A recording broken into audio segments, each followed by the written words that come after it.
2 jours d'échanges et de travaux intenses autour de l'épineuse question de la traite des personnes dans la région de l'Afrique de l'Ouest. Des échanges qui se sont soldés par l'élaboration d'une feuille de route validée par les ministres des différents pays de la CEDEAO présents à cette conférence régionale. Un nouvel outil qui devrait permettre une réponse plus adéquate à la question de la traite des personnes dans la région. Il nous fallait revisiter les plans d'action de chaque pays, harmoniser les plans d'action et ensuite nous assurer que ces plans d'action-là sont alignés sur la protection, les poursuites contre les personnes qui s'adonnent à la traite des personnes et enfin les partenariats entre différents pays. Ce que nous avons demandé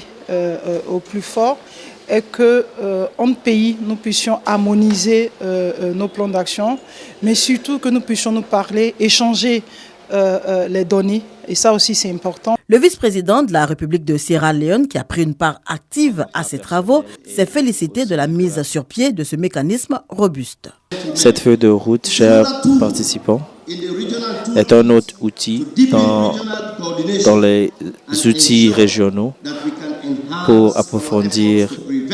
les efforts de lutte pour protéger, juger et tous les cas de traite de personnes.